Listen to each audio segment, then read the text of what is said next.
નમસ્તે વિદ્યાર્થી મિત્રો, ધોરણ 9 વિષય વિજ્ઞાન ચેપ્ટર નંબર 15 અન્ન સ્ત્રોતોમાં સુધારણા આપણે જોઈ રહ્યા છીએ. અગાઉના લેક્ચરની અંદર આપણે જુદી જુદી સિંચાઈ પદ્ધતિ વિશેની વાત કરી હતી. આજે આપણે નવા ટોપિકની શરૂઆત કરીશું. હવે આપણે સૌપ્રથમ પાકની રીતો એટલે કે ખોરાકની રીતો વિશે માહિતી જોશું. એટલે કે આપણા ખેતરની અંદર ઉગાડેલો પાક એ જુદી જુદી પદ્ધતિથી વાવેતર કરવામાં આવે છે. એમાં સૌથી પહેલાં આપણે મિશ્ર પાક ઉછેર વિશેની માહિતી જોઈએ. મિશ્ર પાક ઉછેર એટલે શું? એક જ ખેતરમાં એક સાથે બે અથવા બેથી વધુ પાક ઉછેરવાની પદ્ધતિને મિશ્ર પાક ઉછેર કહેવામાં આવે છે. તમે જોઈ શકો છો ચિત્રની અંદર કે આપણું ખેતર હોય તો એ ખેતરની અંદર દાખલા તરીકે મગફળી છે, એની સાથે બીજો પાક વાવેતર કરેલો હોય તો એને મિશ્ર પાક ઉછેર પદ્ધતિ કહેવામાં આવે છે. ભારતની અંદર જોઈએ તો ખેડૂતો જુદું જુદું મિશ્ર પાક ઉછેર પદ્ધતિની અંદર જુદા જુદા પાકનું મિશ્રણ કરી અને એ ખેતરની અંદર વાવેતર કરે છે. ચલો આપણે એના જુદા જુદા ઉદાહરણ જોઈએ કે ભારતની અંદર કેવા પ્રકારના પાક કે જે મિશ્રણ સ્વરૂપે એટલે કે એક જ ખેતરની અંદર બે પાક અથવા બે કરતાં વધારે પાકનું વાવેતર કરવામાં આવે છે. તો ઉદાહરણ તરીકે જોઈએ તો મગફળી, એની સાથે સૂર્યમુખી, એવી જ રીતે કપાસ છે, એની સાથે મગ, પછી મકાઈ છે, એની સાથે અડદ, પછી ઘઉં, એની સાથે રાઈ, એવી જ રીતે બાજરી, એની સાથે તુવેર. આમ આપણા ભારતની અંદર એ ખેડૂતો એક ખેતરની અંદર આ મિશ્ર પાક ઉછેર પદ્ધતિનો ઉપયોગ કરે છે, જેની અંદર આવા જુદા જુદા પાકો એ ખેતરની અંદર સાથે ઉગાડવામાં આવે છે. આમ આપણે ટૂંકમાં કહીએ મિશ્ર પાક ઉછેર એટલે એક જ ખેતરમાં એક સાથે બે અથવા બે કરતાં વધારે પાક ઉછેરવાની પદ્ધતિ, જેને મિશ્ર પાક ઉછેર પદ્ધતિ કહેવામાં આવે છે. ચલો આ વાત કરીએ આપણે મિશ્ર પાક ઉછેર વિશેની માહિતી. હવે એના લાભ જોઈએ કે મિશ્ર પાક ઉછેરથી શું ફાયદો થાય, શું લાભ થાય. તો આ મિશ્ર પાક ઉછેર પદ્ધતિ એનો ઉપયોગ આપણે ખેતરની અંદર કરશું તો નુકસાન થવાની સંભાવના ઓછી રહે છે. એવું કેવી રીતે કે નુકસાન થવાની સંભાવના ઓછી? કે દાખલા તરીકે ઉપર જો ઉદાહરણ કે મગફળી અને સૂર્યમુખીનો પાક વાવ્યો છે.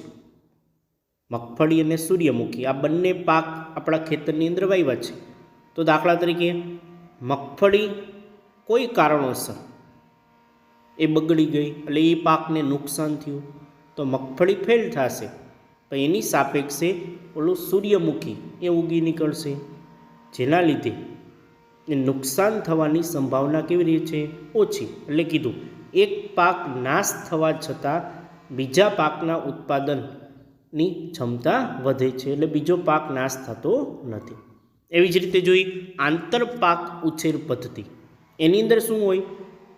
આંતરપાક ઉછેર પદ્ધતિની અંદર એક જ ખેતરમાં નિર્દેશિત માળખામાં બે અથવા બેથી વધારે પાકને એક સાથે ઉગાડવાની પદ્ધતિ, જેને આંતરપાક ઉછેર પદ્ધતિ કહેવામાં આવે છે. ચલો નીચે તમે જોઈ શકો છો કે એક ખેતર છે, એની અંદર જો બે પાક વાવેતર કરેલા છે તો એની અંદર એક જ ખેતરમાં આવા બે પાકનું વાવેતર કરેલું જો આવી પદ્ધતિથી, જેને આંતરપાક ઉછેર પદ્ધતિ એ કહેવામાં આવે છે. જો આમાં કઈ રીતના વાવેતર કરવામાં આવે?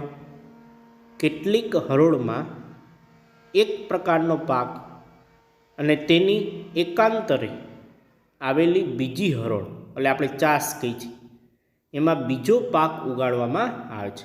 તમે ચિત્રમાં જોઈ શકો, એક ચાસની અંદર દાખલા તરીકે મગફળી વાવી છે તો બીજા ચાસની અંદર મગનું વાવેતર કરેલું હોય.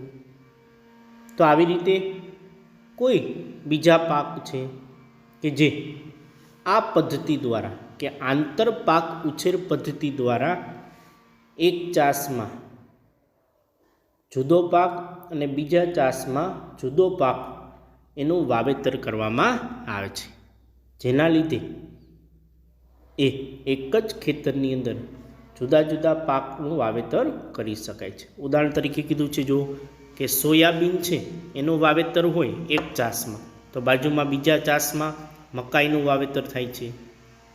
એવી જ રીતે બાજરી વાવેલી હોય તો એક ચાસમાં બાજરી અને બીજા ચાસમાં એ ચોળા એનું વાવેતર કરવામાં આવે છે. તો આમ આંતરપાક ઉછેર પદ્ધતિની અંદર એક ચાસમાં એક પાક અને બીજા ચાસમાં બીજો પાકનું વાવેતર કરવામાં આવે છે. હવે આ આંતરપાક ઉછેર પદ્ધતિમાં પાકની પસંદગી એ પ્રકારે કરવામાં આવે છે કે તેઓના પોષક દ્રવ્યોની આવશ્યકતા ભિન્ન હોય, જુદી જુદી હોય. તેથી પોષક દ્રવ્યોનો વધુ માત્રામાં ઉપયોગ થાય અને પોષક દ્રવ્યો માટે તેમની વચ્ચે કોઈ સ્પર્ધા ન થાય. એટલે શું, તમે આ ચિત્રમાં જુઓ, એક ચાસની અંદર દાખલા તરીકે મગફળી વાવી છે, બીજા ચાસની અંદર મગ વાવ્યા છે. તો મગફળીના પાક અને મગના પાક આ બંને જુદી જુદી વનસ્પતિને જુદા જુદા પોષક તત્વો મળતા હોય, એટલે કે જુદા જુદા પોષક તત્વોની આવશ્યકતા હોય, જેના લીધે આ બંને વચ્ચે કોઈ સ્પર્ધા થાય નહીં. એટલે કે પોષક તત્વો દાખલા તરીકે નાઇટ્રોજન, ફોસ્ફરસ જેવા તત્વો મગફળીને જરૂર, એના સિવાયના તત્વો મગને જરૂરિયાત છે. જેના લીધે શું લાભ થાય, આ પદ્ધતિથી આંતરપાક ઉછેર પદ્ધતિથી બંને પાકનું ઉત્પાદન એ સારું એવું મેળવી શકાય છે. એટલે આ આંતરપાક ઉછેર પદ્ધતિની અંદર ચાસની અંદર જુદા જુદા ચાસમાં જુદો જુદો પાક વાવેતર કરેલું હોય, જેના લીધે બંને પાક સારી રીતે એ ઉગી નીકળશે, જેના લીધે એ બંને પાકનું ઉત્પાદન પણ કેવું આવે છે તો કે સારું આવે છે. આમ એક પ્રકારના પાકની બધી જ વનસ્પતિઓમાં જંતુ અથવા તો રોગોને એ ફેલતા શું કરી શકાય, રોકી શકાય. દાખલા તરીકે વાત કરી તો મગફળી એની બાજુમાં મગ વાવેતર કરેલ છે, તો મગફળીમાં જે જીવજંતુ, કીટક આ બધા આવશે રોગ, એ બાજુમાં મગનું વાવેતર કરેલું છે તો એની અંદર એ રોગ આવશે નહીં, જેના લીધે રોગ ન ફેલાતો અટકાવી શકાય છે. ચલો તો આ વાત કરી આંતરપાક ઉછેર પદ્ધતિ. હવે આપણે પાકની ફેરબદલી વિશે માહિતી જોશું કે આપણા ખેતરની અંદર આ વર્ષે આ પાક વાવેલો છે, બીજા વર્ષે બીજો પાક, તો એને શું કહેવાય, પાકની ફેરબદલી. જો વાક્ય કીધું છે કે પૂર્વ આયોજન કાર્યક્રમ અનુસાર, એટલે કે પહેલેથી નક્કી કરેલું હોય એ પ્રમાણે એક જ ખેતરમાં ક્રમવાર વિવિધ પાક ઉગાડવામાં આવે તેને પાકની ફેરબદલી એ કહેવામાં આવે છે. આપણે જાણીએ છીએ કે દાખલા તરીકે આપણે આ વર્ષે કપાસનું વાવેતર કર્યું છે ચોમાસા દરમિયાન, તો આગલા વર્ષે દાખલા તરીકે મગફળીનું વાવેતર કરી, તો આ શું થઈ, પાકની ફેરબદલી. જો મેં દર્શાવેલું છે ઉદાહરણ કે દાખલા તરીકે ચોમાસા દરમિયાન મગફળીનું વાવેતર કર્યું તો પાછું શિયાળા દરમિયાન ચણાનું વાવેતર કરવામાં આવે છે. તો આ શું થયું, પાકની ફેરબદલી એ કહેવામાં આવે છે. હવે પાકની ફેરબદલી છે એ પરિપક્વન સમયગાળામાં એના ઉપર આધારિત વિવિધ પાકનું સંમિશ્રણ એ કરવા માટે એ અપનાવવામાં આવે છે. જો આ પાકની ફેરબદલી શા માટે કરવામાં આવે છે કે એનો પરિપક્વ સમયગાળો, દાખલા તરીકે આપણે ખરીફ પાક છે તો એની અંદર ઉગી નીકળતી વનસ્પતિ દાખલા તરીકે મગફળી છે, કપાસ છે, આ બધાનું વાવેતર થાય છે. તો એ મહિનાના સમયગાળામાં મગફળીનું વાવેતર થઈ જાય તો મગફળી પછી નીકળી જાય, ત્યારબાદ શિયાળુ પાક એટલે કે રવિ પાકનું વાવેતર કરવામાં આવે છે. તો આ શું થયું? એક પ્રકારનું પાકની ફેરબદલી કહેવામાં આવે છે કે જે એના પરિપક્વન સમયગાળા ઉપર આધારિત હોય છે. સામાન્ય રીતે વાત કરીએ તો એક પાક મેળવ્યા પછી વાવવા માટે બીજા પાકની પસંદગી ભેજ અને સિંચાઈ સુવિધાની એ પ્રાપ્યતા પરથી નક્કી કરાય છે. જો આપણા ખેતરની અંદર વાત કરી તો દાખલા તરીકે આ વર્ષે આપણે મગફળીનું વાવેતર કર્યું હોય ચોમાસા દરમિયાન. હવે વરસાદ સારો પડ્યો, જેના લીધે કૂવાની અંદર હજી પાણી છે, એટલે કે સિંચાઈ પ્રાપ્ત થઈ શકશે, તો આપણે શિયાળાની અંદર એ ચણાનું વાવેતર, ઘઉંનું વાવેતર, જીરુંનું વાવેતર કરશું. જો ચોમાસા દરમિયાન એ પાણીની જેટલું મળવું જોઈએ એટલું મળી ન રહ્યું, એટલે કે કૂવામાં પાણીના સ્તર નીચે વહી ગયા, તો આપણે પાકનું વાવેતર એ પ્રમાણે કરશું. જો પાક ફેરબદલી એ વ્યવસ્થિત રીતે કરવામાં આવે તો એક વર્ષમાં 2 કરતાં વધારે પાક ઉગાડી શકાય છે અને સારું ઉત્પાદન મેળવી શકાય છે. ઉદાહરણ તરીકે આપણે વાત કરી છે એ જ પ્રમાણે કે આ વર્ષે ચોમાસા દરમિયાન મગફળીનું વાવેતર કર્યું, તો મગફળીના વાવેતર બાદ એ શિયાળાની અંદર જીરુંનું વાવેતર કરી છે, ઘઉંનું વાવેતર કરી છે, ત્યારબાદ પાછું જીરું નીકળી જાય, ત્યારબાદ બાજરીનું વાવેતર પણ ક્યારેક ઉનાળાની અંદર કરવામાં આવે છે. તો શું થયું? એક જ વર્ષની અંદર મગફળી, પછી ચણા અથવા જીરું છે, બાજરી છે, આ ત્રણેયનું શું થઈ ગયું? વાવેતર, પાક ઉગાડી શકાયો. તો આ શું થયું? પાકની ફેરબદલી વ્યવસ્થિત રીતે કરવામાં આવે તો એ વધારે પાક આપણે ઉગાડી શકાય છે. ચલો આ વાત કરીએ આપણે પાકની ફેરબદલી વિશે. હવે આપણે પાક સુરક્ષાનું પ્રબંધન એટલે કે વ્યવસ્થાપન વિશે માહિતી જોઈએ કે આપણા ખેતરની અંદર ઉગાડેલો પાક છે એને કેવી રીતે સુરક્ષા આપી શકીએ. કે દાખલા તરીકે એક પ્રશ્ન સ્વરૂપે વાત કરી તો આપણા ખેતરની અંદર ઉગાડેલો કોઈ પાક છે, દાખલા તરીકે મગફળી છે, કપાસ છે, એની સાથે નીંદણ હોય, ઘાસ ઉગી નીકળે, તો એ નીંદણ એટલે શું? સૌપ્રથમ એ જોશું. નીંદણના ઉદાહરણ, તેના નિયંત્રણની જરૂરિયાત, એને શા માટે નિયંત્રણ કરવામાં આવે છે, અને એના નિયંત્રણની રીત વિશેની માહિતી આપણે જોઈએ. ચલો સૌથી પહેલાં આપણે નીંદણ એટલે શું? નીંદણ એટલે કૃષિ ઉપયોગી ભૂમિમાં મુખ્ય પાક સાથે ઉગી નીકળતી અનાવશ્યક વનસ્પતિઓ. જો તમે જોઈ શકો, દાખલા તરીકે અહીંયા કપાસનું વાવેતર કરેલું છે, વચમાં જો ક્યારામાં બીજી વનસ્પતિ, વધારાની વનસ્પતિ ઉગી નીકળે છે જેની કાંઈ જરૂરિયાત નથી. એટલે જ વાક્ય કીધું, જો કૃષિ ઉપયોગી ભૂમિ એટલે કે આપણે ખેતીલાયક જમીન છે એમાં મુખ્ય પાક એટલે કપાસ, એની સાથે વધારાની વનસ્પતિ ઉગી નીકળી જેને નીંદણ કહેવામાં આવે છે. ચલો હવે નીંદણ એના ઉદાહરણ જોઈએ તો જુદા જુદા પ્રકારના નીંદણ એટલે કે ઘાસ, એમાં ગાડરિયું જેને જેન્થિયમ કહેવામાં આવે છે, પછી ગાજર ઘાસ જેને પાર્થનિયમ કહેવામાં આવે છે, એવી જ રીતે બીજો એક ઘાસનો પ્રકાર મોથા જેને સાયપેરિયન્સ રોટુન્ડસ કહેવામાં આવે છે.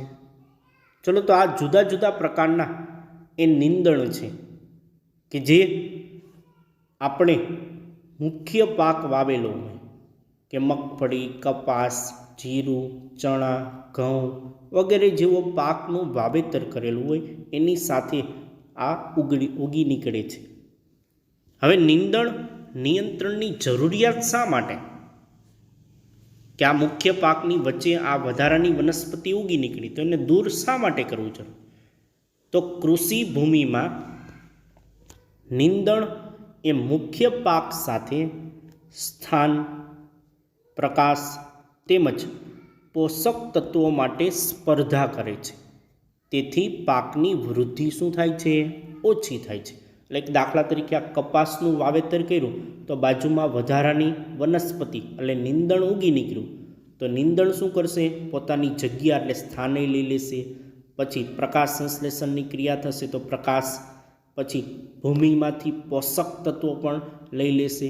એટલે કે બાજુમાં કપાસનો છોડ છે એની સાથે આ નીંદણ એટલે કે ઘાસ કે જે શું કરશે? સ્પર્ધા કરશે, જેના લીધે પાકની વૃદ્ધિ કેવી થાય છે? ઓછી થાય છે. કેમ કે બાજુમાં નીંદણ ઉગ્યું છે, એ મોટા ભાગના પોષક તત્વો એ પોતે લઈ લેશે, જેના લીધે પાકની વૃદ્ધિ ઓછી થાય છે. આથી સારી ઉપજ મેળવવા માટે નીંદણને પ્રારંભિક અવસ્થામાં જ એક ખેતરમાંથી દૂર કરવી ખૂબ જ જરૂરી છે. એટલા માટે જ આપણે જાણીએ છીએ ખેતરની અંદર કોઈ પણ પાક વાવેતર કરેલો છે તો તરત જ નાનો પાક હોય ત્યારથી જ પ્રારંભિકથી એ નીંદણને શું કરવામાં આવે છે? દૂર કરવામાં આવે છે. એટલે કે ઘાસ એ દૂર કરવામાં આવે છે. આમ આ વાત કરીએ આપણે નીંદણ નિયંત્રણની જરૂરિયાત. હવે આપણે કીટક એ પાકની ઉત્પાદકતાને એ કેવી રીતે ઘટાડે છે અને એના નિયંત્રણ માટેની માહિતી જોઈશું. આપણે જાણીએ છીએ ખેતરની અંદર ઉગાડેલો કોઈ પાક છે, કપાસ, મગફળી, તો એમાં કીટકો આવે છે જુદા જુદા. એ કીટકો પાકના ઉત્પાદનને ઘટાડે કેવી રીતે? તો વાત કરીએ. કીટકો એ 3 પ્રકારે એ વનસ્પતિઓ પર આક્રમણ કરી પાકને ખરાબ કરી નાખે છે અને પાકની ઉત્પાદનતા એ ઘટાડે છે. જો જુદી જુદી અહીં 3 પદ્ધતિ સ્વરૂપ એટલે કે 3 પ્રકાર પાડવામાં આવ્યા છે કે કીટકો કેવી રીતે વનસ્પતિને એટલે કે આપણા ખેતરની અંદર ઉગાડેલો કોઈ પાક છે ને એના ઉપર આક્રમણ કરી અને પાકને નુકસાન કરે. તો એમાં સૌથી પહેલું કીધું કે મૂળ અને પ્રકાંડ અને પર્ણ એને કોતરી નાખે છે. જોઈ આ એક કીટક છે, એ આખો ભાગ એ પર્ણનો ભાગ હોય કે મૂળ હોય, પ્રકાંડ આને કોતરી નાખે છે. હવે કોતરી નાખે તો એ વનસ્પતિ એટલે કે પાકને નુકસાન થશે.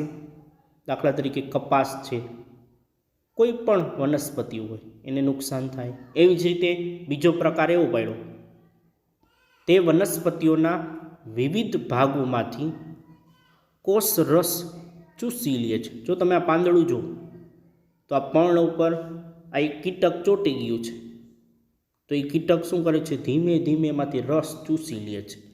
એ જો આવા આ કાણા થઈ જાય છે નાના નાના. તો આ એક બીજો પ્રકાર થયો કે જે કીટકો શું કરે? પર્ણમાંથી રસ ચૂસી લે. તેમજ ત્રીજો પ્રકાર, તે પ્રકાંડ અને ફળોમાં છિદ્ર કરી નાખે છે. આ પણ તમે જોયું હશે કે પ્રકાંડ હોય એમાં નાના નાના છિદ્ર કરી નાખે છે. પછી ફળ હોય, ફળોની અંદર નાના નાના છિદ્ર એટલે કાણા કરી નાખે છે. તો આવી રીતે એ કીટકો એ વનસ્પતિ ઉપર શું કરે છે? આક્રમણ કરે છે. તો આ બધા જ કીટકોનું નિયંત્રણ કેવી રીતે કરવું? તો કીટક એના નિયંત્રણ માટે કીટનાશક એટલે કે કીટકોને મારવા માટે કીટનાશક રસાયણોની પાકની વનસ્પતિઓ પર છંટકાવ કરવામાં આવે છે, અથવા તો બીજ અને ભૂમિના ઉપચાર માટે રસાયણનો ઉપયોગ કરવામાં આવે છે. એટલે આપણે જાણીએ છીએ કે આપણે ખેતરની અંદર કોઈ પણ પાક વાવેલો છે, દાખલા તરીકે મકાઈ છે, તો શું કરશું? એની અંદર કીટકો આવી ગયા છે તો જંતુનાશક દવાઓ છે, એ જંતુનાશક દવા એની ઉપર શું કરશું? એ છાંટશું કે જેના લીધે એ કીટકો બધા શું થાય? મૃત્યુ પામે. એટલે કે એ રસાયણો દ્વારા એ કીટકોનો નાશ થશે. આ રસાયણોનો નિયત માત્રામાં ઉપયોગ કરવો જરૂરી છે.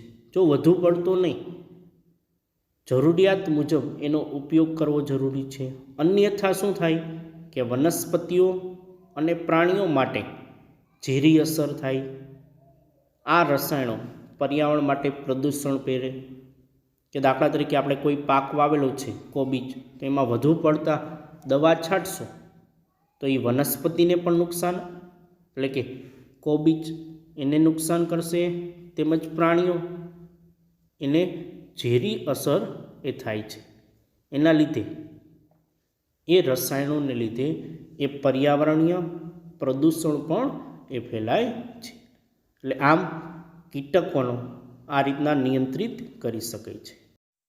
આમ આપણે ટૂંકમાં કહી શકીએ કે કીટકોને નાશ કરવા માટે એ આપણા ખેતરની અંદર ઉગાડેલો કોઈ પણ પાક છે એમાં આપણે કીટનાશક દવા એનો છંટકાવ કરશું, જેના લીધે એમાં મોટા ભાગના કીટકો એ નાશ પામશે, જેના લીધે પાછો એ પાકનો ઉછેર એ સારી રીતે અને વ્યવસ્થિત રીતે એ પાકનો ઉછેર થઈ શકે છે.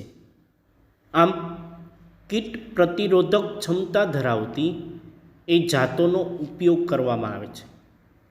જો આની અંદર કીટકો વધુ આવે એની સાપેક્ષે કે કીટકોનો સામનો કરી શકે, એટલે કે પ્રતિરોધક ક્ષમતા ધરાવતી એવી જાત, એવી વનસ્પતિની જાત એટલે કે પાકની જાત એનો ઉપયોગ કરવામાં આવે ખેતરની અંદર, જેના લીધે એ કીટકો એ પાકની અંદર આવે નહીં. ઉનાળાની ઋતુમાં જોઈએ તો ઊંડાઈ સુધી એ હળ ચલાવીને કે ખેડીને તેમજ અન્ય કેટલીક નિષેધાત્મક પદ્ધતિઓ વડે એ કીટક નિયંત્રિત કરી શકાય છે. જો આપણે જાણીએ છીએ કે શિયાળુ પાકનું વાવેતર થઈ જાય ત્યારબાદ ઉનાળાના સમય દરમિયાન એ ખેતર ખાલી હોય છે, ત્યારબાદ ચોમાસાની અંદર વાવણી કરવાની હોય છે. એ પહેલાં ઉનાળાની ઋતુમાં એ હળ ચલાવે, એટલે કે ખેતરને ખેડવામાં આવે છે. એનું કારણ શું?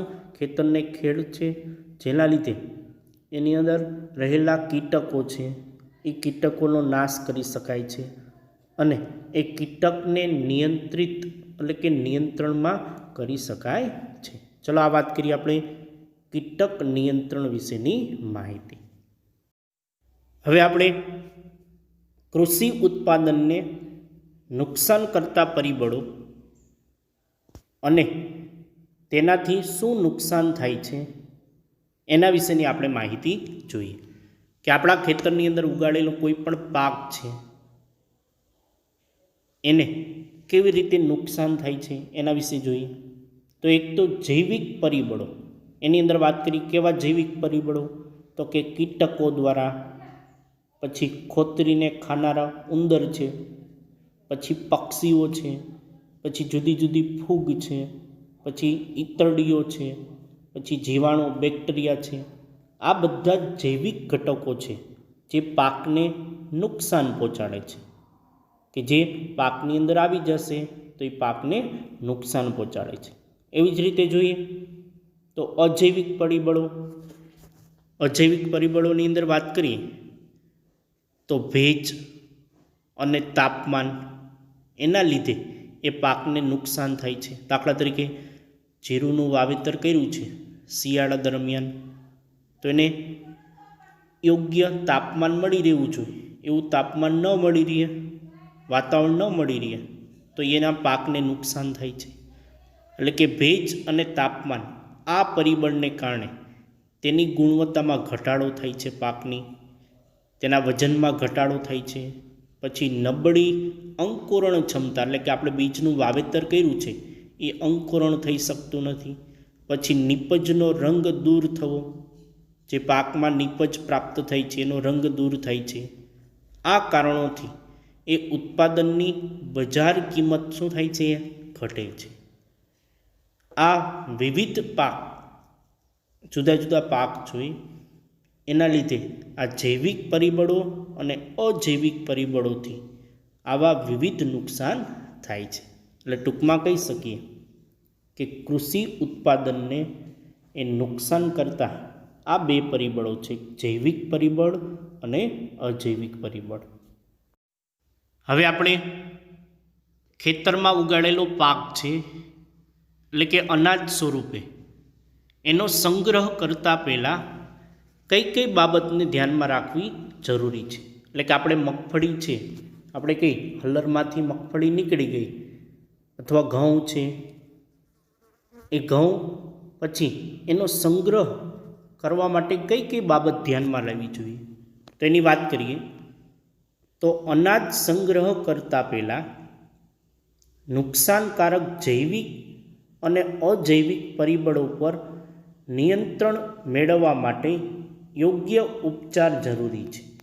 જો આપણે અનાજનો સંગ્રહ કોઈ જગ્યાએ કરશું કે મગફળી કે ઘઉં છે એને કોઈ જગ્યાએ સંગ્રહ કરી તો એ પહેલાં એ વસ્તુ ધ્યાનમાં લઈશું કે જૈવિક પરિબળો એટલે કે ઉંદર છે કે કીટકો એને નુકસાન તો નથી કરે એમ ને, એવી જ રીતે અજૈવિક પરિબળો એટલે કે એને ભેજ લાગી જાય એમ નથી ને, તાપમાનની અસર તો નથી થાય એમને. આ બધી જ બાબતો એ આપણે ધ્યાનમાં લઈશું. તેમજ વાત કરીએ તો આ માટે અનાજ સંગ્રહ કરતાં પહેલાં નિરોધકો અને નિયંત્રણ પદ્ધતિનો ઉપયોગ કરવામાં આવે છે. એટલે શું એની અંદર તો કે સંગ્રહ કરતાં પહેલાં ઉત્પાદનની નિયંત્રણ સફાઈ કરીને પહેલાં સૂર્યપ્રકાશમાં અને પછી છાંયડામાં સારી રીતે સૂકવવામાં આવે છે. એટલે દાખલા તરીકે આપણે કોઈ પણ પાક છે એ પાકનું ઉત્પાદન થઈ ગયું, પાક અનાજ પ્રાપ્ત થયો એટલે એનો સંગ્રહ કરતાં પહેલાં આપણે સૂર્યપ્રકાશમાં થોડોક સમય રાખશું, એની સફાઈ કરશું, ત્યારબાદ પછી એનો સંગ્રહ એ છાંયડામાં એટલે કે આપણે રૂમની અંદર અથવા મોટો ઓરડો બનાવેલો હોય એવી જગ્યાએ આપણે અનાજનો સંગ્રહ કરશું. ત્યારબાદ રસાયણયુક્ત એ ધુમાડાનો ઉપયોગ કરતાં જંતુઓ મરી જાય છે. આપણે કોઈ પણ રસાયણયુક્ત ધુમાડો એની બાજુમાં કરશું તો જેના લીધે એ અનાજ છે એની અંદર કીટકો નાશ પામશે, જંતુઓ નાશ પામશે. આ પદ્ધતિ દ્વારા અનાજનો સુરક્ષિત રીતે એ સંગ્રહ થાય છે. એટલે આપણે જોઈએ તો દરેક પાક હોય અનાજ પ્રાપ્ત થાય છે કે ઘઉં છે, બાજરી છે અથવા કોઈ બીજા હોય કે કપાસનું રૂ છે કે મગફળી છે કે ચણા છે, આ બધા જનો અનાજનો સંગ્રહ કરતાં પહેલાં આપણે આટલી બાબતો એ ધ્યાનમાં લેવી ખૂબ જ જરૂરી છે.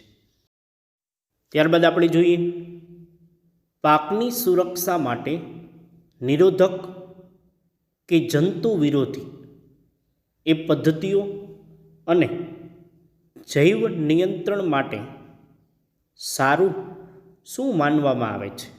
એટલે કે આપણે પાકની સુરક્ષા માટે જંતુ મુક્ત કઈ પદ્ધતિ આપણે અપનાવવી જોઈએ જેના લીધે એ પાકની સુરક્ષા એ જળવાઈ રહે, તેમજ જૈવિક નિયંત્રણ એ આપણે જાળવી શકીએ છીએ.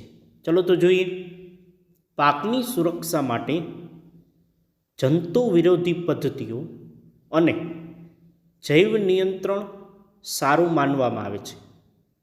જો જૈવિક નિયંત્રણ કરવામાં આવે છે કે પાકની સુરક્ષાના હેતુ કે જંતુઓ કેમ ઓછા આવે, કીટકો કેમ ઓછા આવે, કારણ કે પર્યાવરણ માટે સલામત તેમજ અન્ય સજીવ સ્વરૂપો માટે બિનહાનિકારક એટલે કે હાનિકારક હોવું જોઈએ નહીં, તેમજ ભૂમિની ગુણવત્તા એટલે કે જમીનની ગુણવત્તા ફળદ્રુપ હોય તો ફળદ્રુપ એના ઉપર કોઈ પણ જાતની અસર કર્યા વગર એ ચોક્કસ લક્ષ્ય એટલે કે જંતુ પર અસર કરે છે. એટલે કે આ જંતુ વિરોધી પદ્ધતિ છે કે જે બીજા પર્યાવરણ ઉપર સલામત છે, અન્ય કોઈ સજીવ છે એના સ્વરૂપ એના માટે કોઈ હાનિકારક નહીં, બિનહાનિકારક, તેમજ જમીનની ગુણવત્તા એ જાળવી રાખવા માટે મદદરૂપ કરે છે.